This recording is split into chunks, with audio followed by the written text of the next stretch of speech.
Hello everyone, आज की इस वीडियो में हम बात करेंगे स्लैब और उसके कोडल प्रोविजंस के बारे में। साथ ही साथ हम यह भी देखेंगे कि one way slab and two way slab क्या होता है, इसमें कौन कौन से रीइंफोर्समेंट प्रोवाइड किए जाते हैं और साथ ही साथ क्रैंक बार क्यों प्रोवाइड किया जाता है। तो सबसे पहले बात करते हैं स्लैब क्या होता है।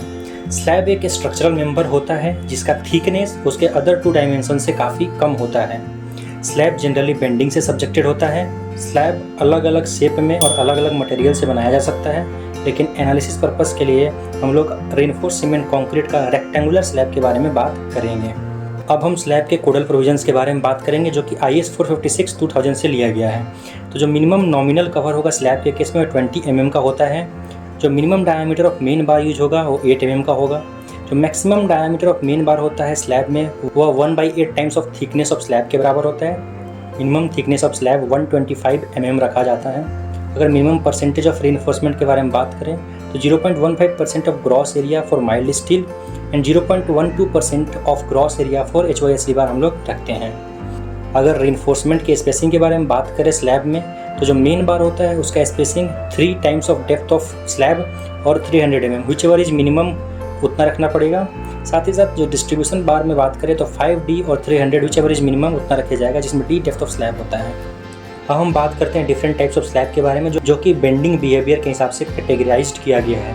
सबसे पहले नंबर पे आता है वन वे स्लैब। ऐसा स्लैब जिसमें बेंडिंग एक डायरेक्शन में ज़्यादा होता है as compare to other direction, उसे हम वन वे स्लैब कहते हैं। इस स्लैब में 2 केसेस के बारे में हम बात करेंगे। अगर हमारा स्लैब चारों साइड से सपोर्टेड है तो हम लोग एस्पेक्ट रेशियो देखेंगे। एस्पेक्ट रेशियो के बारे में बात करें तो लॉन्गर स्पैन और शॉर्टर स्पैन का रेशियो होता है। तो अगर हमारा एस्पेक्ट रेशियो जो कि longer span by shorter span होता है वो ग्रेटर देन और इक्वल्स टू 2 है तो इसको वन वे स्लैब कहा जाएगा। एस्पेक्ट रेशियो जो होता है सिर्फ और सिर्फ रेक्टेंगुलर स्लैब के केस में वैलिड है। हम बात करते हैं वन वे स्लैब में कौन कौन से रीइंफोर्समेंट यूज होते हैं। सबसे पहले नंबर पे आता है ऑल्टरनेट मेन क्रैंक बार। यह बार एक ही साइड में प्रोवाइड किया जाता है। तो अगर हमारा स्लैब लॉन्गर साइड में सपोर्ट किया गया है तो शॉर्टर साइड में इसको प्रोवाइड करेंगे, क्योंकि फेल्यूर जो होगा शॉर्टर साइड से होगा। इस बार में हम लोग क्रैंक प्रोवाइड करेंगे और जो क्रैंक होगा सपोर्ट से L/3 टू L/4 के डिस्टेंस पे प्रोवाइड किया जाता है। इस बार को अल्टरनेट में प्रोवाइड किया जाता है। अल्टरनेट मेन क्रैंक बार जो होता है लेफ्ट और राइट दोनों साइड में प्रोवाइड किया जाता है, बट वन वे स्लैब में एक ही डायरेक्शन में प्रोवाइड किया जाता है। उसके बाद आता है डिस्ट्रीब्यूशन बार जो कि बॉटम में प्रोवाइड किया जाता है, उसे बॉटम डिस्ट्रीब्यूशन बार करते हैं।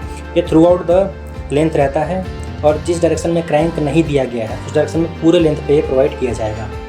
इसका आता है टॉप डिस्ट्रीब्यूशन बार जो कि सिर्फ और सिर्फ L/3 टू L/4 जहाँ पे क्रैंक दिया गया वहाँ पे प्रोवाइड किया जाता है। जो टॉप डिस्ट्रीब्यूशन बार होता है वो क्रैंक वाले मेन बार के नीचे में दिया जाता है।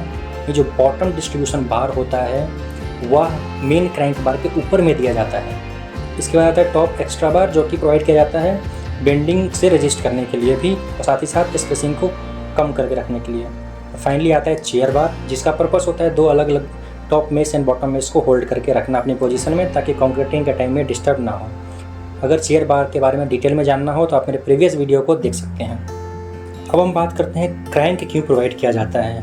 तो जब भी हम वन वे स्लैब की एनालिसिस करेंगे तो हम देखेंगे इसमें जो बेंडिंग बिहेवियर होगा स्लैब का उसमें सपोर्ट के पास में हॉगिंग होगा जैसा कि आप डायग्राम में देख सकते हैं, और सेंटर में सैगिंग होगा। सैगिंग पॉजिटिव मूवमेंट के कारण ज़्यादा इफेक्ट नहीं पड़ेगा और ये मेन बार इसको रजिस्ट कर लेगा। क्रैंक बार जो होता है इसे बेंट अप बार भी कहते हैं।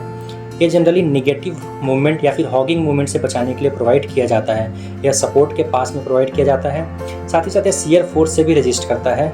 अगर हम बेंडिंग मूवमेंट डायग्राम के बारे में बात करें तो जहाँ पे bending movement diagram sign change करता है उसे पॉइंट ऑफ कॉन्ट्राफ्लेक्चर कहते हैं, और अगर हम लोग इलास्टिक कर्व में बोले तो उसे पॉइंट ऑफ इन्फ्लेक्शन कहा जाता है। तो अगर पॉइंट ऑफ कॉन्ट्राफ्लेक्चर के लेफ्ट में आप देख सकते हैं और राइट साइड में भी देख सकते हैं सपोर्ट के पास में नेगेटिव मूवमेंट जनरेट हो रहा है। इस नेगेटिव मूवमेंट के कारण से स्ट्रक्चर फेल हो सकता है कॉम्प्रेशन में, इसलिए हम लोग क्या करते हैं यहाँ पे बार प्रोवाइड करते हैं ताकि सडन फेल्योर ना हो, ब्रिटल फेल्योर ना हो।